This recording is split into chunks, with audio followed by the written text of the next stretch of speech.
The machine sitting on my lap is just a laptop. But it's more than that. It's the future of laptops. And it might not be your next laptop, but it's definitely going to be the one after that. It's the new MacBook, and it's amazing. The MacBook has one purpose in life: to be as small and portable as possible without making you give up having a real laptop with a real keyboard. It's a ridiculously thin, incredibly light, almost impossibly small machine. It has a high-resolution display, a fancy new keyboard, and a trackpad that fits inside this tiny frame, and it lasts about a full day on a single charge. Oh, and it's beautiful. To make it this small, Apple had to invent some of the parts that go into it and compromise on some things like speed and ports. But the result is a 12-inch, all-aluminum laptop that only weighs about 2 pounds. I seriously can't get over how small and light this thing feels. It's like the first MacBook Air all over again. And like the first MacBook Air, it's expensive, starting at about $12.99. So how did Apple make this? Like I said, inventions and compromises. Let's start with the inventions. The regular chiclet keyboard that you see on every other Mac was too thick for this MacBook, so Apple redesigned the keys. They are wider but shallower, with all new mechanisms underneath. Even though they don't travel as far, they still feel really clicky, and they even press down more evenly. The first time you type on it, it does feel a little weird, and it sounds kind of weird too. But then you get used to it. You can let your fingers gently glide over the keys, or, if you're like me, you can bang away as though you're using a typewriter. Either works, and either way feels really good. I also love the screen. It's a Retina screen with 2304 by 1440 pixels, but Apple gives you 4 different scales to view things, because at full resolution it would be impossible to see anything.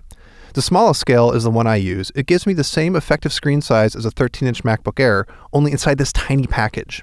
Apple also changed the screen technology to make it thinner, brighter, and more energy efficient. It's probably my favorite thing about this laptop. But the craziest invention is the Force Touch Trackpad. Inside it are force-sensing pads that can detect pressure. That means when you click on the top or the bottom, it feels the exact same. When you press down, there is a click, but you're not clicking. Instead, there's an electromagnet inside that makes you feel a click. You can even adjust how strong that click feels. Apple has built in all sorts of tricks into OS X to take advantage of it. You can force click to get a definition of a word, you can speed through a video at variable speeds, and eventually, software on the Mac could give you physical feedback depending on what you're doing. Like in iMovie, where the trackpad gives you a small click when you reach the end of a clip. It's a little weird, but it is fun to imagine other possibilities. And there are other inventions inside the MacBook. The batteries are tiered so that more of them can be crammed inside. Apple says it lasts around 9 hours. In our test, it lasts around 8 as long as you don't push the processor too hard. And if you really take it easy, you could have it last as long as 10 hours. Those are all the inventions, but now let's talk about the compromises. The first is that it uses a processor that we haven't really seen on a Mac yet, the Intel Core M. The base model, which is what I'm testing, runs at what seems like a pretty pokey 1.1 gigahertz, but it can go into a turbo mode. That makes it about as fast as a 4-year-old 11-inch MacBook Air.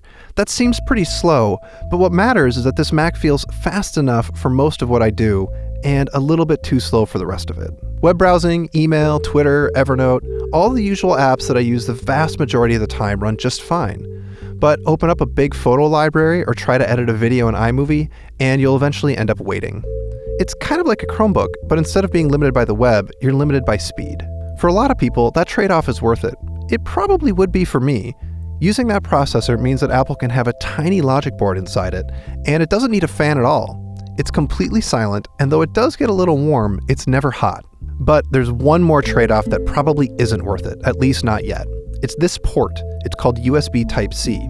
Other than the headphone jack, it's the only port. You use it for power, you use it for connecting up monitors, USB devices, iPhones, cameras, SD card readers, whatever. And for all of those things, right now, you're going to need adapters. Since USB Type-C is brand new, there aren't any devices that use it yet without using an adapter.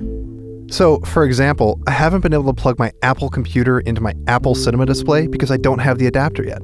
That's weird and annoying. You can spend the same or less money on a laptop that's a little bit bigger but doesn't have any of those hassles. Now, here's the thing about those two big compromises.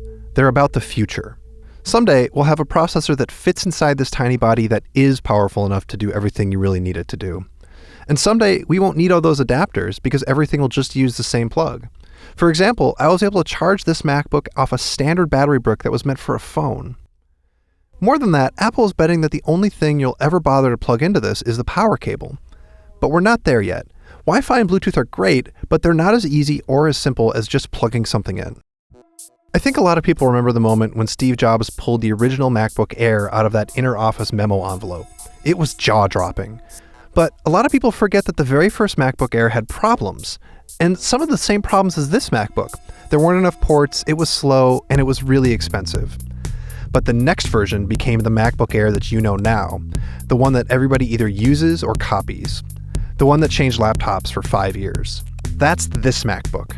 Even if you don't buy it, it's going to make your life better, because in the future, all laptops are going to look like this. But the problem with the future is that it's not here yet. In the present, this laptop is kind of a hassle, but someday it won't be, and I can't wait.